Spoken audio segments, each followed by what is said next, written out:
everybody, welcome to Comic Game Movie Show. And today I'm back guest hosting once again. He's back. And you can't get rid of me, I'm like herpes. So anyway, we are back reviewing Sonic the Hedgehog 2. Now, if you recall, we reviewed this movie together last time it came out. Yes, we gave it actually Sonic. Funny thing about Sonic, which is kind of cool. When you sit back, well, cool, it's kind of and kind of not. Sonic was the last movie released before the pandemic. Yep, yes it was. It was the last movie we saw. And, it was the last movie we saw. It was the last big movie that came out that made any to be money. fair, we don't remember off the top of our heads what we gave it, but we gave it was either a 6.5 or a 7. I believe we gave it a 7. I think it was a 7. It wasn't bad, it wasn't good either. It had a lot of things in it. It was decent. It was decent. It was really decent with some moments. But to be fair, now seeing this movie, what a great foundation it set up. Oh yeah. Because it's very rare for a sequel to be better than the original. Very rare. It happens, but it's very rare. It doesn't happen very often. This one is an example of that. This one is way better than the first. Who would have thunk? Much better. It's like things that didn't work about the first one, they slimmed down. How they made this movie better was by slimming down on the things that didn't work in the first one. And adding in literally the bits that make Sonic and with the addition of Tails and Knuckles. Yeah, that was awesome. It just made it even more and Eggman of that. finally and Jim Carrey finally giving his Eggman look. Yeah, being Eggman, being the full-on Eggman. And like, it just... There are parts of this, particularly the last 20 minutes, that are just like childhood-inducing. Oh yeah, no, your nostalgia, that nostalgia bat just hits you right over the head, right in the last 20 minutes. Because if you played like the early 2000s, late 90s Sonic 3D games like Sonic Adventure 1, 2, and Sonic Heroes on the GameCube, you will feel so much nostalgia for this movie, especially. The first one, not so much. This one, definitely. Yeah, definitely this one. The problem with the first one is, in my opinion, the first one suffered from the same thing that most movies where they try to do a live-action character, like, is the human element and whatnot. Like, it suffered from the same thing that Smurfs and other films like that suffered from, which was the whole element of the humans and the trying to make this fantastical character that in their context of their world, it's more of a fantastical world and trying to be like, now they're in this normal world like you and me. It never really works, and there was a bit of that problem in the first one. Because there was more with the humans. Yep. They're less in this one. In this one, it works a little bit more because in this one, some time has passed from the first one. You know, Sonic's trying to be a hero. It's not really working all that well. You saw that in the trailer. That's not a spoiler. You saw that in the trailer. Sonic trying to be a hero doesn't really work out quite the way he wants it to. Not at all. And the human element between his adoptive, his guardian guy, the cop from the first movie and his wife.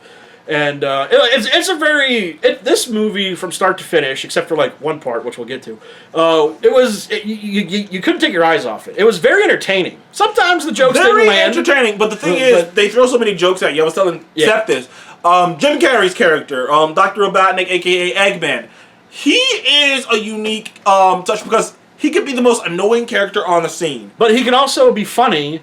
And a wild card to the point where you can't stop looking at it. I wasn't bored with Eggman, even though there's some moments I'm like, oh, that joke sucked. The thing is, he's throwing so many jokes at you that it's like a rapid-fire gunshot. Like, it's hits, misses, hits, misses. He's firing so fast that one of them's going to be a bullet. You don't have time to dwell on the miss. No. When a joke doesn't work, you don't really have a lot of time to dwell on it because there's something else coming that does work. That does work. And it's wild. His version of Eggman is just a wild card. Yeah. And to be fair, it has kind of grown on me because Eggman is kind of already supposed to be a goofy character. Granted, in the games he never acted quite like that, but he is kind of a goofy character anyway. Yeah, Eggman's kind of goofy. Like when you watch some of those games and his behavior and his antics and stuff. They're kind of like Jim Carrey, but he's not as like wild card as Jim Carrey. But Jim Carrey does he does bring a new element to it that is different, and it works mostly. I tell you one thing, Jim Carrey did such a good job doing this that if they ever do try to do another Sonic thing, they will be compared to Jim Carrey's version of Eggman. Yeah, no, pretty much, and it'll be interesting to see now that he's retiring from movies. We'll see what he does. And if he reprises his role again, we don't really know. The addition of Knuckles and Tails, makes it more. Well, the thing that worked in this movie is what I said before. There's less of the humans in it. There's less human. Yeah, there's less human interaction. Because once they introduced Knuckles and Tails, they had to give them more time. Too. Yeah. And there was some great bits in it that were funny. Like even with the humans, it sometimes worked. But there's one sequence Oh, yeah. There's one. And there's one really terrible It's sequence. about 15, 20 minutes-ish. It's right in the middle of the It's right in the middle of the movie. It's like right at the climax, like right just before the climax, and it makes no sense. And you know what? If you watch it, you might catch it. What we're talking about. It's an unnecessary plot. It's very unnecessary. It's an unnecessary plot, and it does nothing. It doesn't end. It does nothing. It didn't even need to be there. If you literally cut that 20 minutes, or you shave it enough to where like one character moves from here to here, it wouldn't make any difference. It didn't make any sense. It shouldn't have been there. I was like, why is this happening? This is just stupid. It really was. It was just there to give the humans something to do. Yeah, literally for 15, 20 minutes, the movie went from being a Sonic movie to being like a weird something else. They designed the problem is that we still live in this world where animation isn't respected. There was a whole video made by the guys who made Into the Spider-Verse and other things where they were talking about animation not getting the proper respect. No, it really doesn't. It really and sucks. the problem is that this Sonic movie and a lot of video game movies should be animated. Yeah. And the problem is they want to make it live action because you can only take it seriously if it's live action. And that mindset's so they have to have these humans in there because while I actually liked the cop and his wife, they really they served their purpose right up top was to be parental guidance to him. Yeah, for Sonic. There didn't have to be any other story. There didn't have to be any other and plus thing that they got involved in. Plus, this version of Sonic is actually kind of grown on me because when you play this first adventure game, he kind of has that like late '90s kind of cool dude attitude. Kind of comes off a little douchey at times, because of that cocky attitude. This one, he's a kid, or he's still young. He's still somewhat a kid. So it really grows on you. It really does. He's like many kids, he thinks he's invincible. He's kind of cocky, but he's just like it comes from a place of immaturity and unawareness because he's a child. Yeah, and there are some really deep moments with that in this movie, which is which is actually really, really good. Yeah, the stuff with him I actually loved it way more than this. Oh yeah, because they really played it up, him being a kid and them being their parents. Yeah, it was really, really good. I really can't think of anything Idris Elba as Knuckles. That was funny. It worked. When I first heard that Idris Elba was going to voice Knuckles, I was like, huh? What?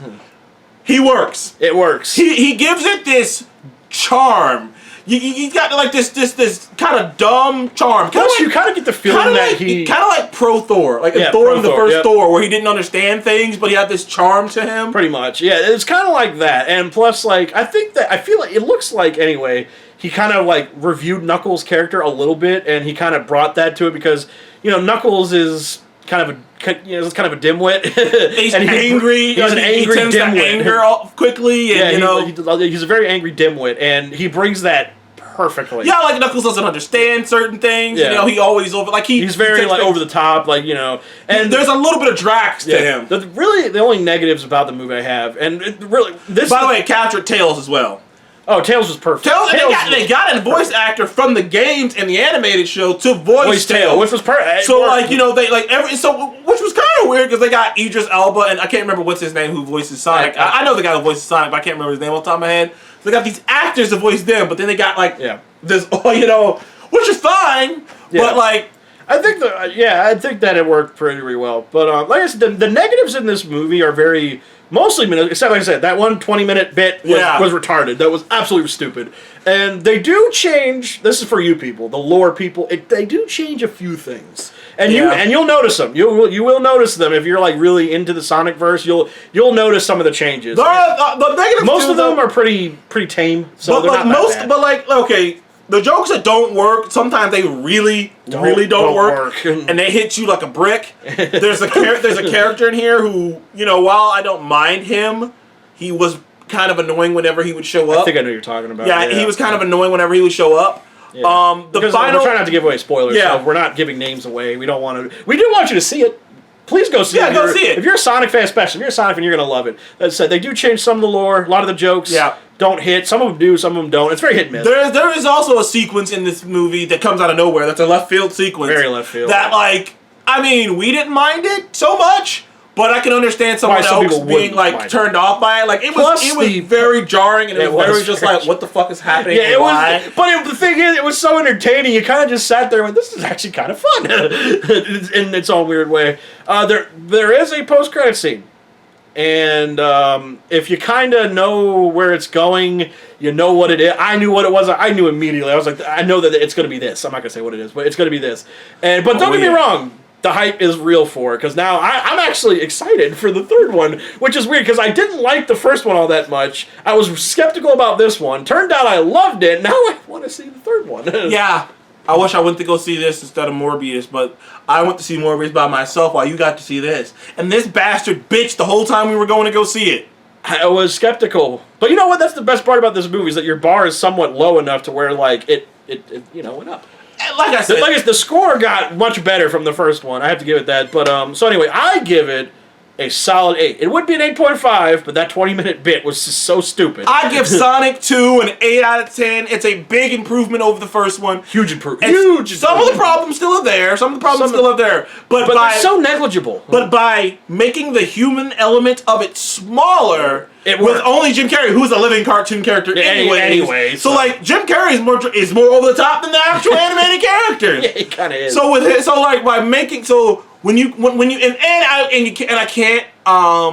I can't undersell this. Seeing those three characters, Tails, Knuckles, and Sonic all because there's a scene where all three of them are like in the same area. There are sequences pulled right out of the video game. Images pulled right.